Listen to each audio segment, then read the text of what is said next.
ಕ್ರಿಸ್ತೇಸುವಿನ ನಾಮದಲ್ಲಿ ನಿಮಗೆಲ್ಲರಿಗೂ ವಂದನೆ. 1 ಪೇತ್ರನು ಅಧ್ಯಾಯ 2 ವಚನ 21. ನೀವು ಹೀಗೆ ಜೀವಿಸಬೇಕೆಂದೇ ದೇವರು ನಿಮ್ಮನ್ನು ಕರೆದಿದ್ದಾರೆ. ಕ್ರಿಸ್ತ ಯೇಸು ಸಹ ನಿಮಗಾಗಿ ಹಿಂಸೆ ಬಾಧೆಯನ್ನು ಅನುಭವಿಸಿದರು. ತಮ್ಮ ಹೆಜ್ಜೆಯ ಜಾಡನ್ನೇ ನೀವು ಅನುಸರಿಸುವಂತೆ ನಿಮಗೊಂದು ಆದರ್ಶವನ್ನು ಬಿಟ್ಟು ಹೋದರು. 1 ತಿಮೋಥೆಯನಿಗೆ ಅಧ್ಯಾಯ 4 ವಚನ 12. ನಿನ್ನ ನಡೆ, ನುಡಿ, ಪ್ರೀತಿ, ವಿಶ್ವಾಸ ಹಾಗೂ ಪರಿಶುದ್ಧತೆಯ ವಿಷಯದಲ್ಲಿ ವಿಶ್ವಾಸಿಗಳೆಲ್ಲರಿಗೂ ನೀನೇ ಆದರ್ಶಪ್ರಾಯನಾಗಿರು. ನಮ್ಮ ನಂಬಿಕೆಯಲ್ಲಿ ಉದಾಹರಣೆಯಾಗಬೇಕೆಂದು ಪೇತ್ರನು ಬಯಸಿದನು. ಮನೆಯಲ್ಲಿ ಉದಾಹರಣೆಯಾಗಿರುವುದು ನಮ್ಮ ಸುತ್ತಮುತ್ತಲಿನವರಿಗೆ ನಾವು ಹೇಗೆ ಉತ್ತಮ ನಿದರ್ಶನ ಅಥವಾ ಆದರ್ಶವಾಗಿರಬಹುದು. ಮನೆಯಲ್ಲಿ ಉದಾಹರಣೆಯಾಗಿರುವುದು ಉತ್ತಮ ನಡವಳಿಕೆ, ಒಳ್ಳೆಯ ಹೃದಯ ಮತ್ತು ನಂಬಿಕೆಗಳಂತಹ ಆಂತರಿಕ ಸೌಂದರ್ಯವನ್ನು ಅನುಸರಿಸುವ ಮೂಲಕ, ಶಾಂತಿಯುತ ಗೌರವಾನ್ವಿತ ಸಂಬಂಧವನ್ನು ಕಾಪಾಡಿಕೊಳ್ಳುವುದರ ಮೂಲಕ, ಉದಾಹರಣೆಯಾಗಿದ್ದು ಸುವಾರ್ತೆಯನ್ನು ಪ್ರದರ್ಶಿಸುವುದರ ಮೂಲಕ, ನಮ್ಮ ದೈನಂದಿನ ಜೀವನದಲ್ಲಿ ನಂಬಿಕೆಯನ್ನು ತೋರಿಸುವುದರ ಮೂಲಕ, ಕ್ರಿಸ್ತಿಯ ವಿಶ್ವಾಸಿಯಾಗಿರುವುದು ಏನೆಂದು ಪ್ರದರ್ಶಿಸುವುದರ ಮೂಲಕ. ಇತರರಿಗೆ ಉದಾಹರಣೆಯಾಗಿರುವುದು ಹೇಗೆ? ಶಬ್ದಗಳಿಗಿಂತ ಕಾರ್ಯಗಳು ಜೋರಾಗಿ ಮಾತನಾಡುತ್ತವೆ ಅಷ್ಟೇ. ನಮ್ಮ ಕಾರ್ಯಗಳು ನಮ್ಮ ಆಂತರಿಕ ಆಲೋಚನೆಗಳನ್ನು ಬಹಿರಂಗಪಡಿಸುತ್ತದೆ. ನಮ್ಮ ಸಾರ್ವಜನಿಕ ಮತ್ತು ಖಾಸಗಿ ಜೀವನದಲ್ಲಿ ನಾವು ಹೇಗೆ ವರ್ತಿಸುತ್ತೇವೆ ಎಂಬುದು ನಮ್ಮ ಸುತ್ತಮುತ್ತಲಿನವರ ಮೇಲೆ ಪರಿಣಾಮ ಬೀರುತ್ತದೆ. ನಾವು ಹೇಗೆ ಜೀವಿಸುತ್ತೇವೆ ಮತ್ತು ವರ್ತಿಸುತ್ತೇವೆ ಎಂಬುದರಲ್ಲಿ ನಾವು ಇತರರಿಗೆ ಯಾವ ರೀತಿಯ ಉದಾಹರಣೆಯನ್ನು ತೋರಿಸುತ್ತೇವೆ. ನಾವು ನಮ್ಮ ನಡವಳಿಕೆ ಮತ್ತು ನಮ್ಮ ಮನೋಭಾವದ ಮೂಲಕ ಜನಸಾಮಾನ್ಯರು ನಾವು ಯಾಕೆ ಭಿನ್ನರಾಗಿದ್ದೇವೆ ಎಂದು ಕೇಳಲು ಅವಕಾಶ ನೀಡುತ್ತವೆ.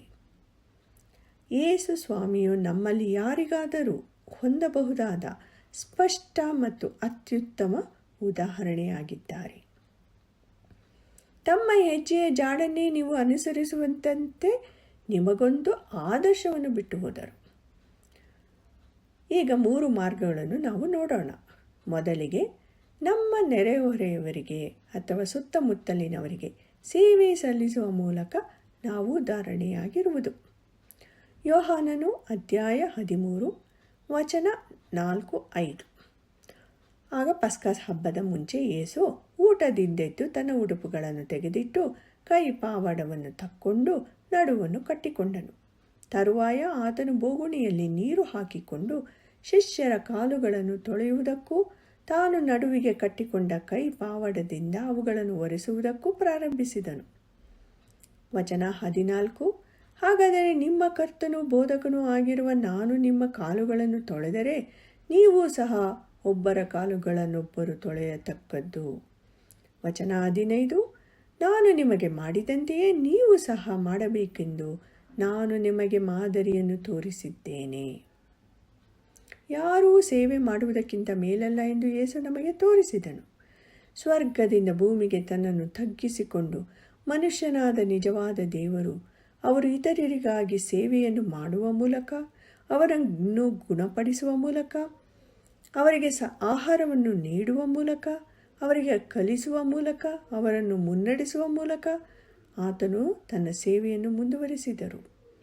ಅಹಂಕಾರ, ಅಹಂ ಮತ್ತು ಸ್ವಹಿತಾಸಕ್ತಿಗಳನ್ನು ಬದಿಗಿಟ್ಟು ಮಾಡಬೇಕಾದ ಕೆಲಸಕ್ಕೆ ನಾವು ಇಳಿಯಬೇಕು.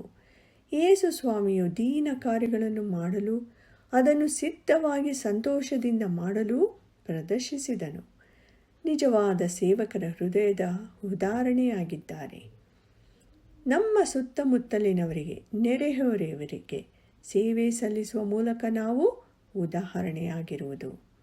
ಎರಡನೆಯದಾಗಿ, ಕ್ಷಮೆಯನ್ನು ತೋರಿಸುವುದರ ಮೂಲಕ. ಅವರು ಕ್ಷಮಿಸಲು ಅರ್ಹರು ಎಂದು ನಾವು ಭಾವಿಸದಿದ್ದರೂ ಸಹ ಮತ್ತೊಂದು ಕೆನ್ನೆಯನ್ನು ತಿರುಗಿಸಲು ಯೇಸು ಕ್ರಿಸ್ತನು ತೋರಿಸಿದನು.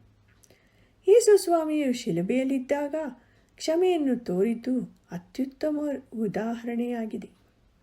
ಲೂಕನು ಅಧ್ಯಾಯ 23 ವಚನ 34. ಆಗ ಯೇಸು, ತಂದೆಯೇ, ಅವರನ್ನು ಕ್ಷಮಿಸು, ಯಾಕೆಂದರೆ ತಾವು ಏನು ಮಾಡುತ್ತೇವೆಂದು ಅವರು ಅರಿಯರು ಅಂದನು.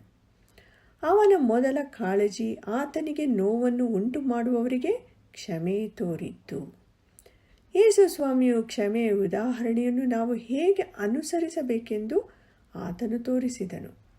ಹೆಚ್ಚು ಧಾರಾಳಿಯಾಗಿ ಕ್ಷಮಿಸುವ ಮೂಲಕ ನಾವು ನಮ್ಮ ಕ್ರಿಸ್ತ ನಂಬಿಕೆಯನ್ನು ಹೆಚ್ಚು ಸ್ಪಷ್ಟವಾಗಿ ಇತರರಿಗೆ ತೋರಿಸಬಹುದು. ಮೊದಲನೆಯದಾಗಿ ನಮ್ಮ ನೆರೆಹೊರೆಯವರಿಗೆ ಸೇವೆ ಸಲ್ಲಿಸುವ ಮೂಲಕ, ಎರಡನೆಯದಾಗಿ ಕ್ಷಮೆಯನ್ನು ತೋರಿಸುವ ಮೂಲಕ, ಮೂರನೆಯದಾಗಿ ಪ್ರೀತಿಯನ್ನು ಹಂಚಿಕೊಳ್ಳುವ ಮೂಲಕ ನಾವು ಉದಾಹರಣೆಯಾಗಿರುವುದು. ಮತ್ತಾಯನು ಅಧ್ಯಾಯ 22 ವಚನ 37-39. ಯೇಸು ಅವನಿಗೆ, ನೀನು ನಿನ್ನ ದೇವರಾದ ಕರ್ತನನ್ನು ನಿನ್ನ ಪೂರ್ಣ ಹೃದಯದಿಂದಲೂ, ನಿನ್ನ ಪೂರ್ಣ ಪ್ರಾಣದಿಂದಲೂ, ನಿನ್ನ ಪೂರ್ಣ ಮನಸ್ಸಿನಿಂದಲೂ ಪ್ರೀತಿಸಬೇಕು. ಈ ಆಜ್ಞೆಯು ಮೊದಲನೆಯದೂ ದೊಡ್ಡದೂ ಆಗಿದೆ. ಅದರಂತೆ ನೀನು ನಿನ್ನ ನೆರೆಯವನನ್ನು ನಿನ್ನಂತೆಯೇ ಪ್ರೀತಿಸಬೇಕೆಂದು ಎರಡನೆಯದು. ಪ್ರೀತಿ ಎಂದರೆ ಮೊದಲು ಇತರರಿಗೆ ಆರೈಕೆ ಮಾಡುವುದು, ಇತರರಿಗೆ ತಾಳ್ಮೆ ಮತ್ತು ದಯೆಯನ್ನು ತೋರಿಸುವುದು, ನೆರೆಯವನನ್ನು ನಿನ್ನಂತೆಯೇ ಪ್ರೀತಿಸಬೇಕು. ಸಾರಾಂಶ: ನಾವು ಎಲ್ಲಿಗೆ ಹೋದರೂ, ನಾವು ಏನೇ ಮಾಡಿದರೂ ನಾವೆಲ್ಲರೂ ಮಾದರಿಯಾಗಿದ್ದು, ಉದಾಹರಣೆಯಾಗಿದ್ದು ಮತ್ತು ನಿದರ್ಶನರಾಗಿದ್ದೇವೆ. ಕ್ರೈಸ್ತರು ಹೇಗೆ ಕಾಣುತ್ತಾರೆ, ಜೀವಿಸುತ್ತಾರೆ ಮತ್ತು ವರ್ತಿಸುತ್ತಾರೆ ಎಂಬುದನ್ನು ನಮ್ಮ ಸುತ್ತಮುತ್ತಲಿನವರಿಗೆ, ನೆರೆಯವರಿಗೆ ನಾವು ತೋರಿಸುತ್ತೇವೆ. ನಾವು ಕ್ರೈಸ್ತರನ್ನು ಪ್ರತಿನಿಧಿಸುತ್ತೇವೆ. ನಾವು ಏನು ಹೇಳುತ್ತೇವೆ ಮತ್ತು ಅದನ್ನು ಹೇಗೆ ಹೇಳುತ್ತೇವೆ. ನಮ್ಮ ನಡವಳಿಕೆ, ನಮ್ಮ ವರ್ತನೆ, ನಾವು ಮಾಡುವ ಪ್ರತಿಯೊಂದು ನಮ್ಮಲ್ಲಿರುವ ಭರವಸೆ, ವಿಶ್ವಾಸ ಮತ್ತು ಕ್ರಿಸ್ತ ನಂಬಿಕೆಯನ್ನು ತೋರಿಸುತ್ತದೆ. ಯೇಸು ಸ್ವಾಮಿಯು ನಮಗೆ ಸೇವಕನ ಹೃದಯವನ್ನು ತೋರಿಸಿದನು, ಸೇವೆ ಮಾಡಲು, ಕ್ಷಮಿಸಲು, ಪ್ರೀತಿಸಲು. 1 ಪೇತ್ರನು 2:21, ನೀವು ಹೀಗೆ ಜೀವಿಸಬೇಕೆಂದೇ ದೇವರು ನಿಮ್ಮನ್ನು ಕರೆದಿದ್ದಾರೆ. ಕ್ರಿಸ್ತ ಯೇಸು ಸಹ ನಿಮಗಾಗಿ ಹಿಂಸೆ ಬಾಧೆಯನ್ನು ಅನುಭವಿಸಿದರು. ತಮ್ಮ ಹೆಜ್ಜೆಯ ಜಾಡನ್ನೇ ನೀವು ಅನುಸರಿಸುವಂತೆ ನಿಮಗೊಂದು ಆದರ್ಶವನ್ನು ಬಿಟ್ಟು ಹೋದರು. 1 ತಿಮೋಥೆಯನಿಗೆ 4:12, ನಿನ್ನ ನಡೆ, ನುಡಿ, ಪ್ರೀತಿ, ವಿಶ್ವಾಸ ಹಾಗೂ ಪರಿಶುದ್ಧತೆಯ ವಿಷಯದಲ್ಲಿ ವಿಶ್ವಾಸಿಗಳೆಲ್ಲರಿಗೂ ನೀನೇ ಆದರ್ಶಪ್ರಾಯನಾಗಿರು.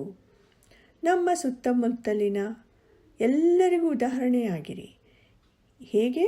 ಇತರರಿಗೆ ಸೇವೆ ಸಲ್ಲಿಸುವ ಮೂಲಕ, ಕ್ಷಮಿಸುವ ಮೂಲಕ ಮತ್ತು ಪ್ರೀತಿಯನ್ನು ಹಂಚುವುದರ ಮೂಲಕ.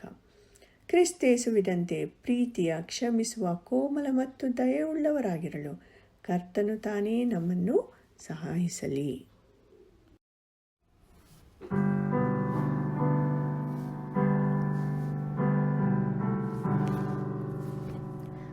Oh, to be like thee, blessed Redeemer, this is my constant longing and prayer.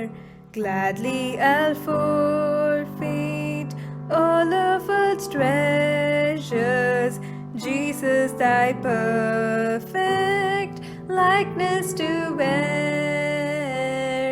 Oh, to be like thee, oh, to be like thee, blessed Redeemer, pure as thou art.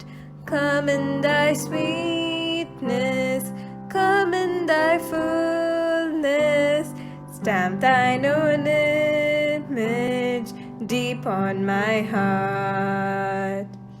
Oh, to be like thee, full of compassion, loving, forgiving, tender and kind, helping the helpless, cheering the fainting, seeking the wandering sinner to find. Oh, to be like thee, oh, to be like thee, blessed Redeemer, pure as thou art. Come in thy fullness, come in thy sweetness, stamp thine own image deep on my heart. Make me a temple, meet for thy dwelling. Fit me for life and heaven above.